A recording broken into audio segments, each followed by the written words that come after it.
What is going on? What is going on? Could you imagine this actually happening to you?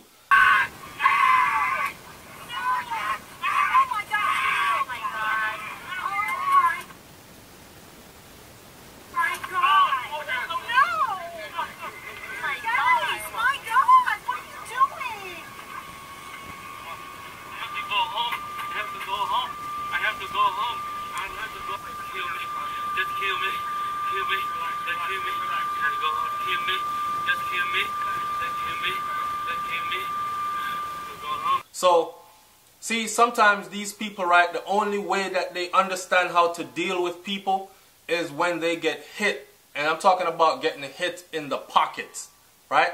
Check this out. United Airlines stock plunges $1.4 billion after passenger removal controversy. $1.4 billion lost in a matter of hours.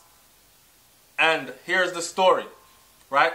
It says shares of United Airlines fell as much as 6.3% in pre-market trading, dropping $1.4 billion from the now $21 billion company by market cap, Fortune reported. So y'all know about Fortune magazine, and they report these incomes and whatnot. Okay, so a $21 billion US company loses $1.4 billion in a matter of hours. That is actually very scary because it was done in a matter of hours. Now, if that continues to happen, could you imagine, say, in a matter of months? You might not have a company left. They might have to start laying people off. They might have to start shutting down some routes that they fly, so on and so forth. This is the power of the people. You understand what I'm saying to you? This is the power of the people. This is what unity does, and make these big corporations have to actually pay attention to the common man. Now, I'm sure a lot of y'all have seen the video already of this man getting dragged off the airplane and the story behind it. I'm going to dive deep into this, and I want you to follow as I go along. First, I'm going to read this to you quickly. It says, by trading Tuesday, shares were down 4%. Video shows 3 security officials dragging a male passenger from the United Airlines flight that the airline said was overbooked on Sunday as it waited to depart from Chicago's O'Hare International Airport. The passenger was later identified as physician David Daw, 69 years old. I don't know why they put the man's age in there, and how is that relevant, but whatever. Whether he was 69, 29, 49, it doesn't matter. He was dragged by 3 people, right, off the airplane. This is the backstory surrounding that. It says that CEO Oscar Munoz on Tuesday issued his most contrite apology. Yet as details emerge after the man seen on cell phone videos recorded by other passengers on flight 3411. So the CEO came out later after the videos were shown and everything and said that he stands behind his employees 100% and all these other things, and the people didn't take too kindly to it, right? Instead of him saying this is not how we treat people and we're going to get to the bottom of this and we apologize or whatever, he did say something like that, but he doubled back on not standing by his passengers or his customers, and actually talked about how he stood by his employees. People didn't take too good to that, and stock plummeted. They lost $1.4 billion in a matter of hours. Again, that's the power of the people.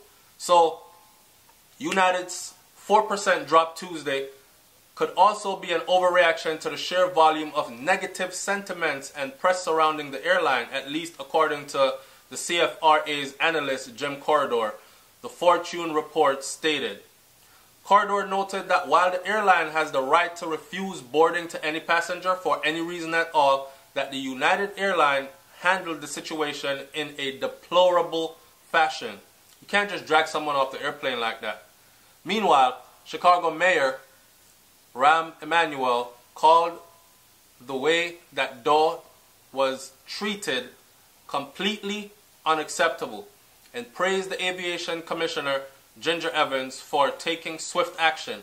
He promised that a city investigation would ensure nothing like this had ever happened again. The event stemmed from a common air travel issue. Now, remember I told you, this could have happened to any one of us that take flights. Here's how it went down, right? A full flight. United Airlines was trying to get room for 4 employees of a partner airline. Simply meaning they were trying to fly 4 employees from one of their partner airlines. So 4 people that were on this full flight had to get off. You're talking about people who book their ticket. You book your ticket, you're expecting to be somewhere at a certain time. You're sitting on your flight, and here are these people telling you that you got to get off. Well, they sweetened the deal at first, right? At first they said they're offering $400 to each person that got off. It didn't work. They doubled it to $800. That didn't work. Well, it worked for 3 people, and they still needed 1 person to get off. What did they do? When no one voluntarily came forward, they selected 4 passengers at random. So the 4 passengers were selected at random, even though $800 was involved. Nobody volunteered. They selected 4 at random. 3 of the 4 decided, okay, whatever, I'll take the 800 and I'll get off and I'll get on another flight, right? The 4th person said no. He identified himself and he said that he's a doctor and he had to get home to treat his patients. So he refused to leave his flight. What you saw next was the video of the doctor being dragged off of the airplane with a bloody nose. So I don't know, I guess he was being combative, trying to fight them off. Hey, why are you doing this to me? I gotta get to where I'm going. I can't imagine anything but this doctor suing the hell out of United Airlines and becoming extra wealthy.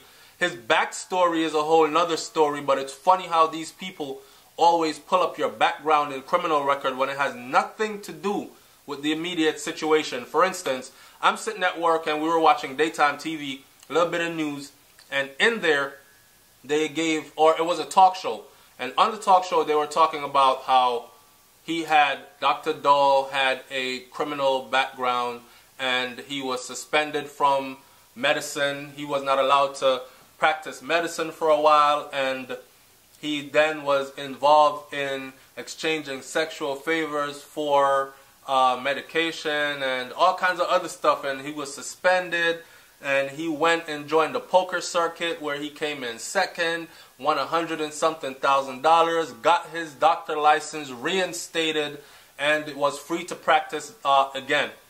Why this has anything to do with the way he was treated and how he was dragged off the airplane because he refused to leave was beyond me. It had nothing to do with it, but this is how these big corporations will spend their money and use their big high-powered lawyers to quickly dig up some dirt on you to discredit the common man from violation.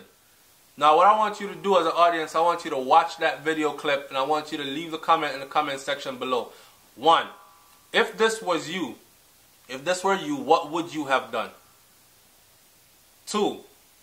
Do you believe that he was treated fairly? Do you believe that it was unjust the way he was treated? Should they have A, left him alone, chose somebody else who would have voluntarily gotten off?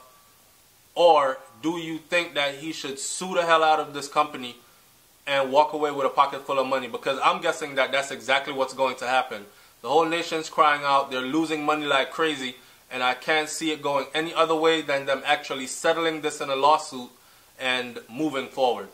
Unless they really want to lose United Airlines, right? So, the SouFLoTV, man, the story is pretty much something that could have happened to any one of us that fly, that take flights. Now, I'm going to tell you my personal part before I get out of here. If this was to happen to me, I would have probably been the one dragged off the airline, because I don't fly unless I have a deadline to be somewhere. So I'm not actually just flying for fun. Even when I fly for fun, there's a deadline waiting at the end of that flight. So the mere fact that I'm on that flight means I have somewhere to be at a certain time to be there. Now for you to remove me from that flight and feel like you can offer me $400 and then I say nah, and then you double it immediately to $800, you could have doubled that $800 to $1,600 and $2,400. It's a $20+ billion company. A couple $100 would not have hurt your pocket, your bottom line. So to drag this man off the airplane like this, they would have had to drag me off, and then I would have gotten some good lawyers, and I would have sued them like how I expect him to do. So it's SouFLoTV, man. Like, comment, share, subscribe. Tell me what you think about this one. I'm up out of here. Peace.